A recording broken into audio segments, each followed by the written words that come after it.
Gambia, Angola, China Holding, Gash, producers of the finest tomato paste in the Gambia. Jaja tomato paste, available in 5 kilos, 1 kilo and in sachets. For wholesale and retail, visit our factory at Banjulanding. We are also producers of Jaja mineral water, cool, clear and fresh. Gash, Gambia, Angola, China Holding, with headquarters at Fatu Golden Plaza, Mile 7, Bertel Harding Highway. Gash Group also provides the best security company, Gash Security, for your offices, warehouses, homes and personal property. Gash Group for all your construction projects, offering you quality water reticulation for your gardens, pump irrigation, tidal irrigation projects and all types of buildings. You can contact Gash on 396-7894, 700-8993, 373-0259. Visit us at Gash Global Group on Battle Harden Highway, Fatu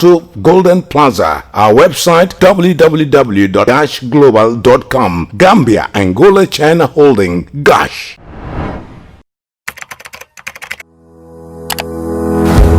Here are 5 ways you can help combat stigma and discrimination as we fight against coronavirus COVID-19. 1. Educate your friends and family that COVID-19 is not specific to any race, nationality, or skin color. 2. Do not associate migrants with the virus. In many contexts, migrants are healthy and key players in nation building. 3. Remind others that discrimination may lead people to hide their symptoms rather than seek treatment. This puts everyone else at risk. 4. Be kind, considerate, and helpful to others in these difficult times. 5. If you know anyone experiencing symptoms, encourage them to dial 1025 for free.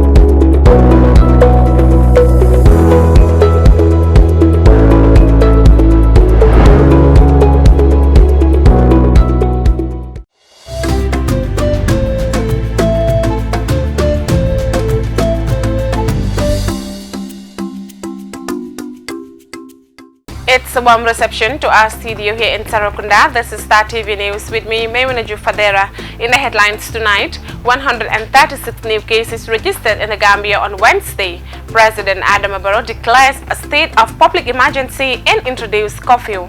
CRC shuts its office due to rapid coronavirus spread. Newsroom High School students protest for their principal to tender his resignation. ECOWAS joins battle against COVID-19 on the international scene. Several died in Yemen floods. Colombia's ex-president Alvaro Uribe tested positive for COVID-19. Hiroshima marks 75th anniversary of world's first atomic bombing. Well, those were the headlines, and now the news in details.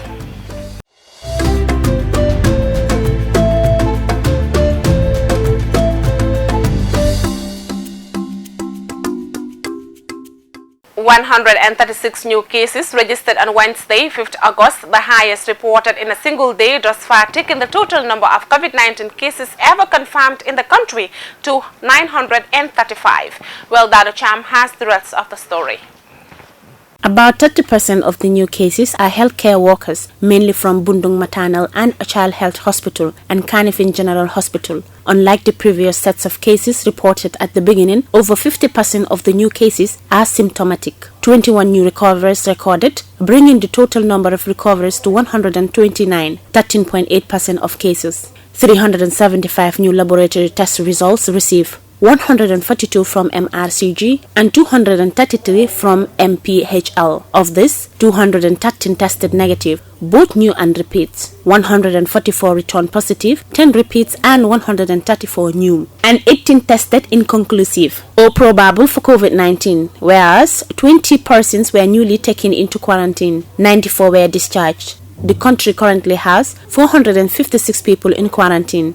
777 active cases, 92 probable cases and a crude case fatality ratio of 1.7%. GRTS, the country's state TV, on Wednesday reported Minister of Women, Children and Social Welfare, Fatou Kinte, tested positive for COVID-19. Reporting for Star TV News, I am Dado Cham. In the wake of the worrisome trajectory of the COVID-19 pandemic in the Gambia, His Excellency President Adama Barrow, in exercise of the powers vested on him by Section 34(1)(a) in pursuant to Section 34(2) of the 1997 Constitution, declares a state of public emergency effective midnight tonight and a curfew effective today, 6th August 2020, throughout the Gambia for a period of 21 days. Dado Cham tells us more. The Public Health, Dangerous Infectious Diseases Protection Regulation 2020 shall continue to operate side by side with these new accompanying regulations. All houses of worship, mosques, churches, etc. shall remain closed. Mosques or churches shall be used solely for calls to prayers or religious announcements. All forms of gatherings at mosques and churches are prohibited. Night curfew is hereby imposed throughout the jurisdiction of the Gambia from 10 p.m. to 5 a.m. daily. Only persons on officials' COVID-19 duties, ambulances, and public officials on essential assignments exempted from the curfew. Anyone who violates the curfew commits an offense and is liable to a fine of 5,000 Gambian dollars. All educational institutions, universities, colleges, schools, madrasas, daras, majalis and gamos shall remain closed. However, grade 12 students exempted only for the period for their was from 17th August to the 7th September 2020. These schools shall open solely for the purpose of administering exit exams. All non-food outlets in all markets throughout the Gambia shall remain closed. Exceptions are granted to banks and financial institutions, pharmacies, drugstores, supermarkets and mini-markets, local corner shops and essential food traders. The markets shall be open between 6 a.m. and 2 p.m. daily. All markets and shopping areas in the Gambia shall be closed on Sundays for cleansing or necessary fumigations by area and municipal councils. All land, sea and air borders of the Gambia remain closed. Entry and exit of a person into the Gambia is suspended, except for diplomats, drivers or essential commodities, and persons seeking urgent medical attention abroad. Only cargo and humanitarian flights bringing Gambians home, diplomats or humanitarian workers will be allowed subject to them seeking and obtaining prior approval among other stringent conditions. Any passengers destined for the Gambia shall be in possession of a valid certificate from points of departure indicating that he or she took a COVID-19 test with a negative result at least 72 hours before boarding. A person who breaches this regulation on the border closures commits an offense and is liable upon conviction to a fine of $5,000. The armed forces may be deployed pursuant to Section 187(1)(b) of the Constitution of the Gambia to support the civil authorities in the fight against the COVID-19 pandemic. The statement signed by Ibrahima G. Sankara, government spokesperson, states that it is disheartening to realize that several of our loved ones, among them prominent citizens, have succumbed to this deadly ailment while others continue to undergo treatment, as others still battle for their lives. President Barrow, the first family, and the government of the Gambia stand in solidarity with all citizens and residents by expressing their heartfelt condolence to the brave families of those who died of the COVID-19 virus and remain committed to fight hard against this dangerous disease. In this most critical hour of our existence with a virus that poses an existential threat to all of mankind, President Barrow calls on every citizen, regardless of your social class or political orientation, to come together as one people with one goal so we can all be victorious. This he asks of every Gambian from Banjul to Basse, Katong to Koina, as well as those in the diaspora. Reporting for Star TV News, I am Dado Chan. The Constitutional Review Commission announced on Wednesday it is closing its office for 8 days due to the continued spread of the coronavirus. Binta Koli reports. The Commission said in a statement, following the Senior Management Committee meeting held at the Secretariat this 4th day of August 2020, followed by consultations with the Chairperson of the Commission in relation to the prevailing COVID-19 situation in the country. The Constitution Review Commission has decided to allow staff to work from home from Wednesday 5th August 2020 to Friday 14 August 2020, 8 working days. This decision will be reviewed at the appropriate time to assess the need or otherwise for any extension. The statement also states that the administrative decision is in response to the recent unprecedented surge in COVID-19 cases in both public and private institutions. The trend of infection in the country, and more especially in workplaces, is indeed worrisome. The 8-day shutdown is extended to seal staff from contracting and then spreading the virus among themselves as they shuttle to and from the office, and that they will continue to monitor the situation as it unfolds to ensure that staffs are safe from the disease. The Commission said, since the outbreak of the pandemic, the CRC has been very proactive and had developed an internal COVID-19 prevention and preparedness policy aimed at shielding commissioners from the deadly coronavirus. The policy advised staff to adhere to the policy, which is in line with the WHO coronavirus preventive guidelines. Similarly, the policy advised commissioners, staff and visitors to wash their hands with soap and hand sanitizers before entering the office. Star TV News, I am Binta Koli. Hundreds of Newsroom High School students on Wednesday protested against their unconducive teaching and learning environment due to their new principal's modus operandi. Jacqueline Colley has more on that story. Located in the Kanifing municipality, Newsroom is one of the leading senior secondary schools in the Gambia. Established in May 1970, the first batch of students started in September 1971 and for well over a quarter century now. Karamo Bojang, who had been the principal of the school for some years, retired in January this year, leading to the stepping in of Mamadi Cisse as the new principal of the school. The grade 12 students in the school are unhappy that the school is losing its reputation amid the arrival of Mr. Cisse. They said that since his arrival as the new principal of the school, he has not been working towards maintaining the good name of the school as it is ever known in the country. Therefore, they don't want him as their principal anymore. The students declared that they staged the protest because their voices as well as the voices of the teachers are not heard. Building of structures and sacking part-time teachers are the main focuses of Mr. Cisse. The students believe that building academic excellence should have been his main priority. At the protest, the students chanted, "We need education and we need our teachers back." Some said that they don't want Mamadi Cisse as their principal anymore. Jacqueline Colley, reporting for Star TV News. The Economic Community of West African States, ECOWAS, has joined the fight against the global pandemic through its health sector, West African Health Organization, by providing medical equipment to its member states. However, the Gambia, like all the member countries, received its consignment on Wednesday at the Banjul International Airport. The items were brought by the Nigerian Air Force. Modu El Baji has the rest of the details. A global pandemic needs a global response. The West African regional body, ECOWAS, is on the move in strengthening its member state in curbing the spread of the virus within the sub-region. The medical equipment is jointly funded by ECOWAS, the West Africa Health Organization WAHO, and its donor partners with the quest to emancipate the region from the horrific effects of the COVID-19 pandemic. The Director General of West Africa Health Organization, Professor Stylin Okolo, accompanied the item. In his remarks at the airport, he outlined their efforts in mitigating the spread of the virus. The WAHO boss also recognized the efforts of some individuals and organizations in actualizing this gesture. Give us some support.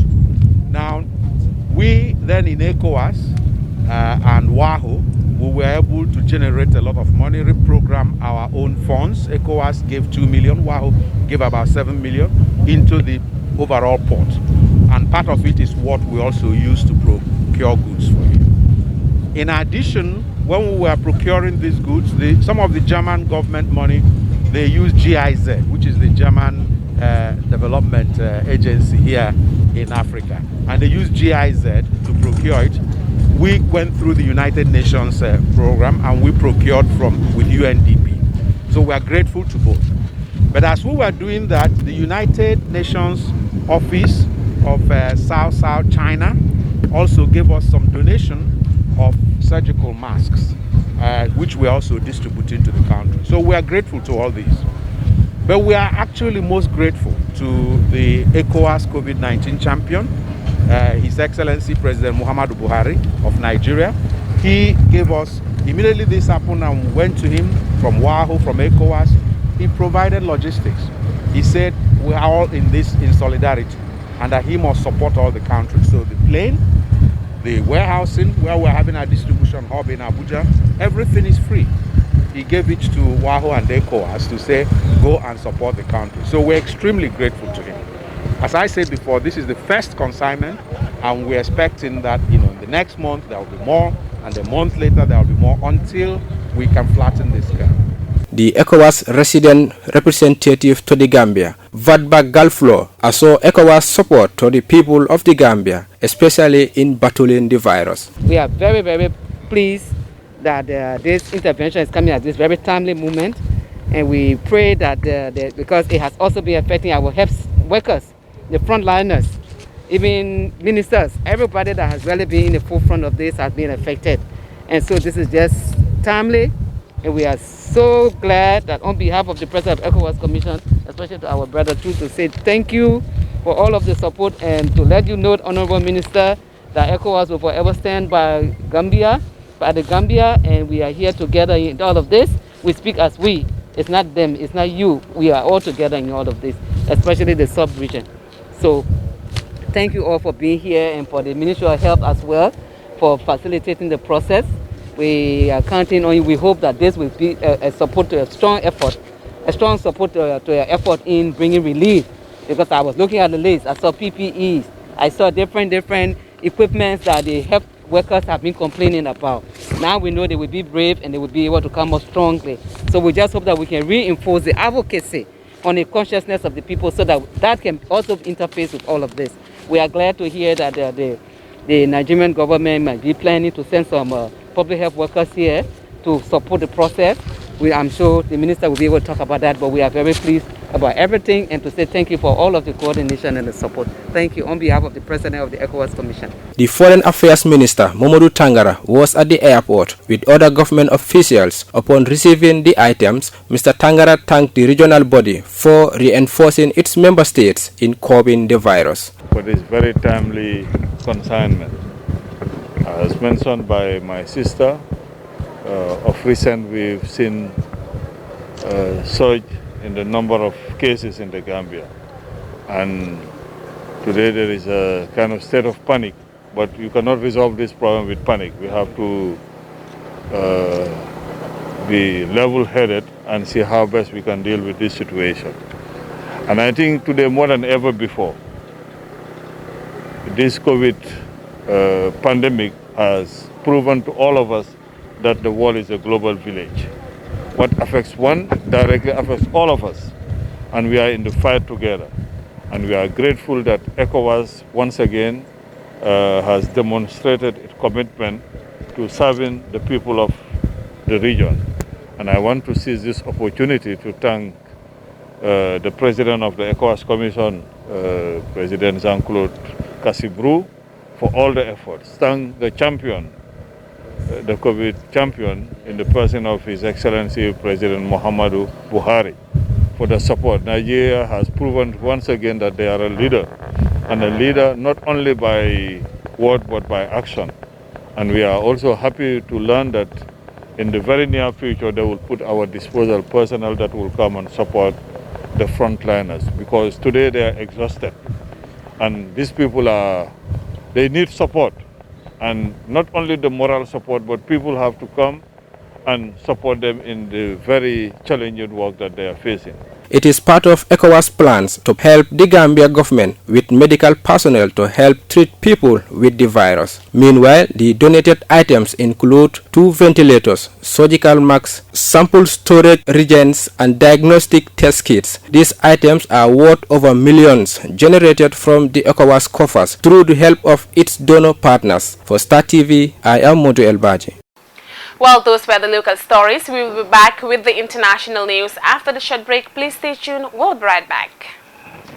Gambia, Angola, China Holding, Gosh, producers of the finest tomato paste in the Gambia. Jeja tomato paste, available in 5 kilos, 1 kilo and in sachets. For wholesale and retail, visit our factory at Banjulanding. We are also producers of Jeja mineral water, cool, clear and fresh. Gosh, Gambia, Angola, China Holding, with headquarters at Fatu Golden Plaza, Mile 7, Bertel Harding Highway. Gosh Group also provides the best security company company, Gash Security, for your offices, warehouses, homes and personal property. Gash Group for all your construction projects, offering you quality water reticulation for your gardens, pump irrigation, tidal irrigation projects and all types of buildings. You can contact Gash on 396-7894, 700-8993, 373-0259. Visit us at Gash Global Group on Battle Harden Highway, Fatu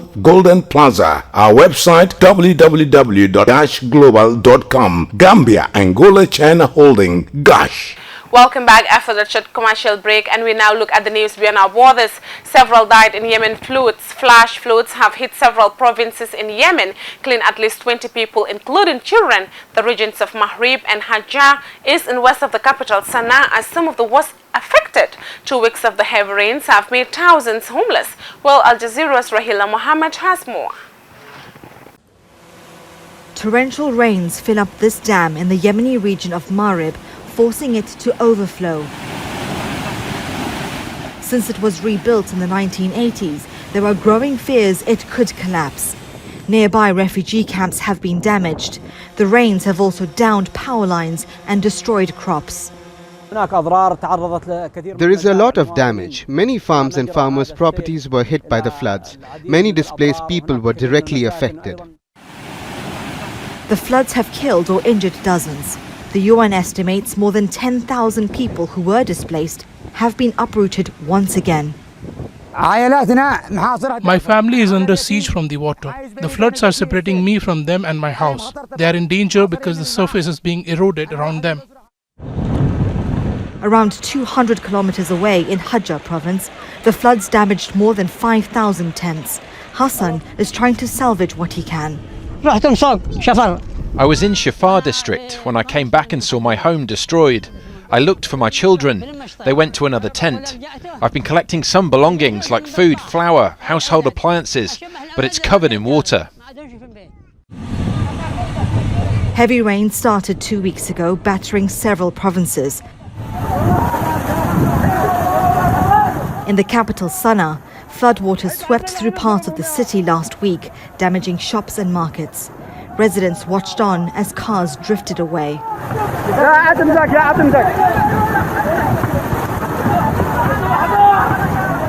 Some tried to rescue those caught up in the currents.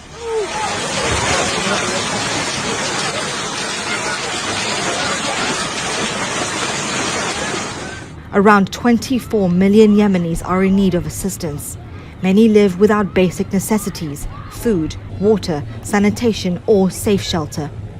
I came from Harad. I'm sick and in poor condition with a broken leg. I've been handicapped here for a year. No one can help us. Medicine is in short supply and aid groups are overstretched.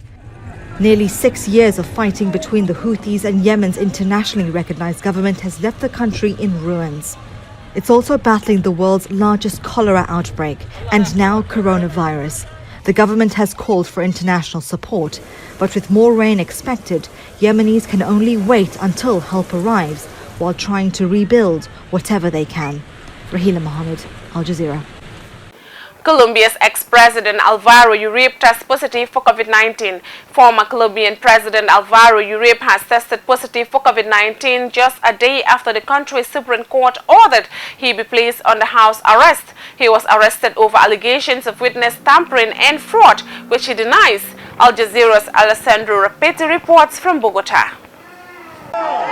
A second day of startling news for former President Alvaro Uribe. Just as he prepares to begin home detention amid a witness tampering investigation, he announced he tested positive for COVID-19. But for many Colombians, he's undeserving of any sympathy. Like Jacqueline Castillo, who considers him responsible for the death of his brother Jaime a decade ago, or Doris Tejada, who lost her son the same way.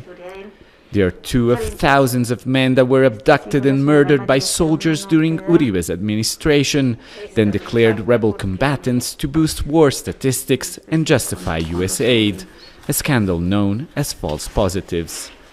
The court's decision gave us great joy. We know it's not about the false positives yet, but we think it's a great step forward. We thought it was out of reach. I think it will open the way to the continuation of other investigations and to all the other things we know he's implicated in. Uribe has been a towering figure in Colombian politics for the last 2 decades and has been investigated for ties to drug traffickers, paramilitary groups, and illegal spying. Dozens of his government appointees, close allies, and even family members have been found guilty of a number of crimes. Yet until now, he himself has always managed to avoid prosecution. Millions of Colombians support him and believe he is the victim of a conspiracy of the left. In response to the Supreme Court decision, his party is calling for a constitutional assembly to change the country's justice system. The court's decision is totally arbitrary and a slap in the face to the immense majority of Colombians who believe Uribe is honest, and demonstrates that Colombia's justice is politicized and not impartial. But political analyst Arlene Tickner says the fact that the court went on to detain Uribe despite incredible pressure against it is unusual.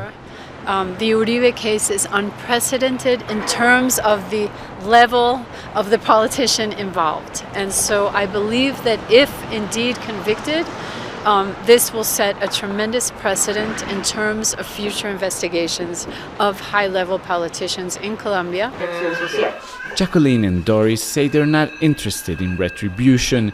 They just hope that after more than a decade, the decision to put Uribe under house arrest could become a turning point in the search for justice and truth. Alessandro Rampietti, Al Jazeera, Bogotá. Hiroshima marks 75th anniversary of world's first atomic bombing. Bells have tolled in Japan's Hiroshima for the 75th anniversary of the world's first atomic bombing, with ceremonies downsized due to the coronavirus pandemic, and the city's major urging nations to reject self-centered nationalism and commit to nuclear disarmament more seriously. About 140,000 people were killed after the U.S. aircraft Enola Gay dropped an untested uranium-235 gun assembled bombed nicknamed Little Boy over Hiroshima. Well, Al Jazeera's Mike Bryan reports. A poignant commemoration of the moment 75 years ago when the world entered the atomic age and a whole city was destroyed. With the numbers of the so-called hibakusha, the original survivors of the attack, declining each year, this is likely to be the last major anniversary they will attend in large numbers. Special precautions in place to protect them from the coronavirus that Hiroshima's mayor referred to as a new threat facing the world, accompanied by a worrying increase in nationalism. We must never allow this painful past to repeat itself. Civil society must reject self-centered nationalism and unite against all threats. At 8:15 in the morning local time, a single atomic bomb, codenamed Little Boy, exploded 2,000 feet above the center of the city, killing tens of thousands of people instantly, with tens of thousands more dying in the months and years that followed, many from radiation-related illnesses. Michiko Kodama was a child when the bomb was dropped. With the pandemic, innovative ways have been found for her and other survivors to share their stories with the present generation.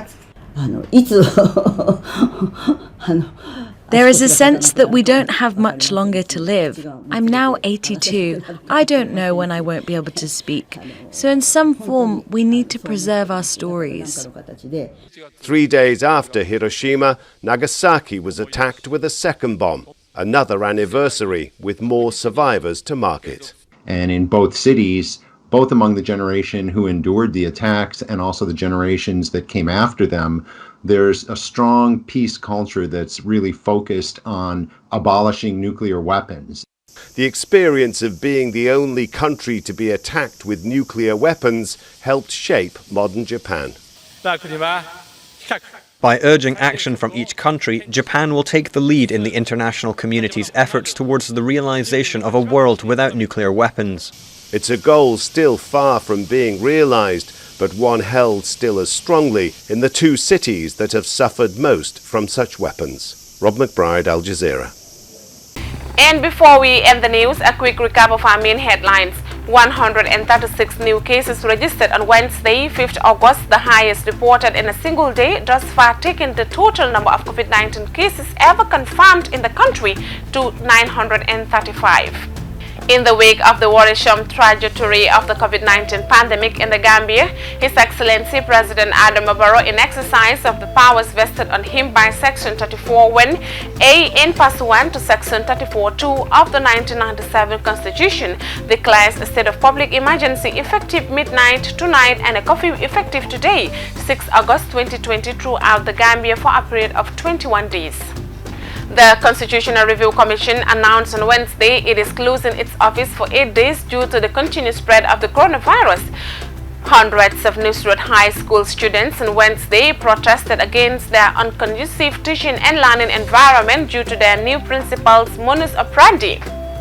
The Economic Community of West African States, ECOWAS, has joined the fight against the global pandemic through its health sector, West African Health Organization, by providing medical equipment to its member states. However, the Gambia, like other member countries, received its consignment on Wednesday at the Banjul International Airport. The items were brought by the Nigerian Air Force. Flash floods have hit several provinces in Yemen, killing at least 20 people, including children. The regions of Maghrib and Hajjah, east and west of the capital, Sana'a, are some of the worst affected. 2 weeks of heavy rains have made thousands homeless. Former Colombian President Alvaro Uribe has tested positive for COVID-19 just a day after the country's Supreme Court ordered he be placed under house arrest. He was arrested over allegations of witness tampering and fraud, which he denies. Bells have tolled in Japan's Hiroshima for the 75th anniversary of the world's first atomic bombing, with ceremonies downsized due to the coronavirus pandemic and the city's major urging nations to reject self-centered nationalism and commit to nuclear disarmament more seriously. About 140,000 people were killed after the U.S. aircraft Enola Gay dropped an untested uranium-235 gun-assembled bomb nicknamed Little Boy over Hiroshima. Well, that's all for this edition of the news. Do enjoy the rest of our programs and join us tomorrow for more news. Thanks for watching. It's bye for now.